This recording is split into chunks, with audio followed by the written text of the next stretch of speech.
বিসমিল্লাহির রহমানির রহিম। আসসালামু আলাইকুম। Welcome my easy cooking channel. কেমন আছেন সবাই?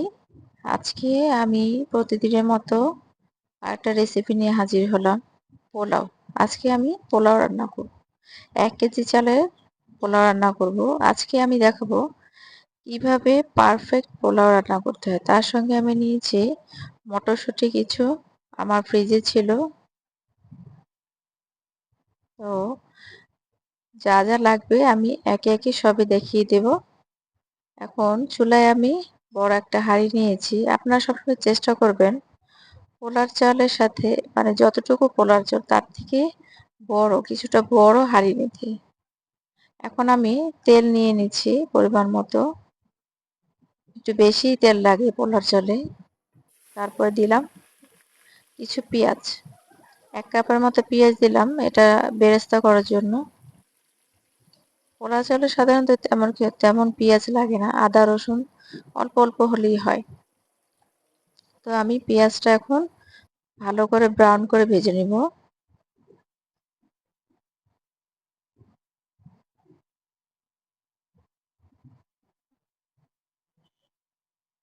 অনেকে পারফেক্ট পোলাও রান্না করতে পারে না।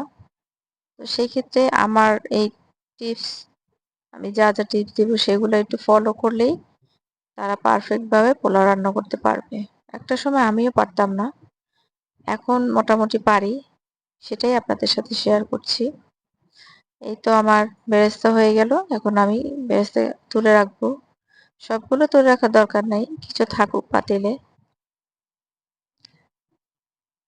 তো আমি তুলে রাখলাম।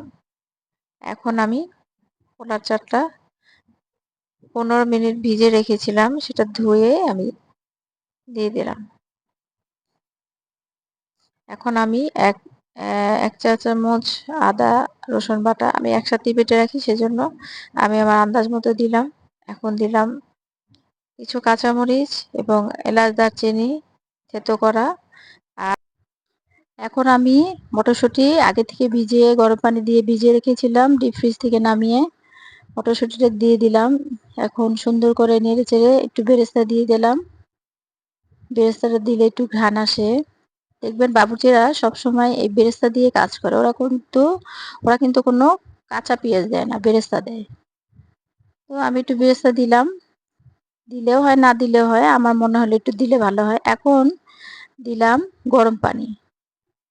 এই গরম পানিটার পরিমাপই হচ্ছে আপনার পোলার চালটা পারফেক্ট করার জন্য জরুরি। তো এই ক্ষেত্রে আমি আপনাদের একটা ট্রিক্স শিখিয়ে দিচ্ছি, সেটা হচ্ছে ট্রিক্সটা হলো, এখানে আমি আমার হাতে 2 আঙ্গুল কর পরিমাণ একটা কিছু মেপে নিব। আমি এখানে একটা খুন্তি নিয়েছি, এই কর আঙ্গুল 2 কর আঙ্গুল পরিমাপ মেপে নিলাম। আপনারা এখানে একটা মার্ক করে নিতে পারেন,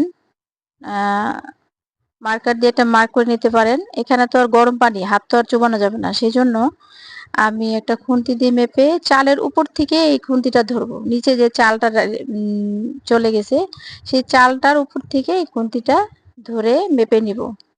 আপনারা যে কয় কেজি চালই নেন ওই চালের উপর থেকে এরকম একটা খুন্তি নিয়ে এটা মেপে নেবেন, তাহলেই আপনাদের পানির পরিমাণ কম বেশি হবে না, আবার পোলাওটাও নষ্ট হবে না, পারফেক্ট হবে। তো এই ক্ষেত্রে আমি এই ট্রিক্সটা আমি ফলো করি, আপনারাও চাইলে ফলো করতে পারেন, দেখবেন পোলাওটা পারফেক্ট হবে। তো এই পর্যায়ে আমি 2 টেবিল চামচ গুঁড়া দুধ দিলাম। গুঁড়া দুধটা ভালো করে মিশিয়ে নিলাম। তো একটা সময় আমিও এই পোলাও রান্না করতে পারতাম না, একটুকুও পারতাম না, ভয় পেতাম পোলাও যদি নষ্ট হয়ে যায়। আমারটা কখনো নরম হতো, শক্ত হতো, চাল চাল থাকতো, এটা খেতে ভালো লাগে না। সেজন্য আমি এটা এইরকম একটা ট্রিক্স নিজেই বানিয়ে নিলাম, যে দেখি এটা কিভাবে কি করা যায়। তো এইটা আমার মনে হলো এইটাই পারফেক্ট। আপনারা যে কয় কেজি চালিয়ে নেন না কেন এইভাবে 2 কর পরিমাণ পানি দিলেই পারফেক্ট হবে। তো এখন আমি ফোটার আগ পর্যন্ত ওয়েট করব। এই পর্যায়ে পানি শুকানোর আগ পর্যন্ত একটু ওয়েট করব, পুরোপুরি শুকাবে না, একটু ভিজা ভিজা থাকবে। এখন আমি একটু দমে রেখে ঘি দিয়ে দিলাম, আর একটু দমে রাখবো। এই যে দেখেন আমার পোলাওটা অলমোস্ট হয়ে গেছে। এই তো সুন্দর ঝরঝরে হয়েছে, একদম পারফেক্ট সিদ্ধ হয়েছে। আপনারা এইভাবে বাড়িতে বসে ট্রাই করতে পারেন, দেখবেন পোলাও একদম নষ্ট হবে না। এই যে দেখেন আমার পোলাওটা এখন আমি আর একটু দমে রেখে দিব। নিচে তাওয়া দিয়ে, চুলার উপরে তাওয়া দিয়ে তার উপরে বসাই দিব আরও 5 মিনিট। ঘিটা যেহেতু দিয়েছি একটু ভালো করে পুরোপুরি সব জায়গায় লাগতে দেওয়ার জন্য। ঘি দিলে পোলাওর স্মেলটা খুব ভালো আসে, ঘি ঘি লাগবেই পোলাওতে। তো এখন আমি নামিয়ে পরিবেশন করব। এই যে দেখেন আমার পোলাওটা কত সুন্দর হয়েছে।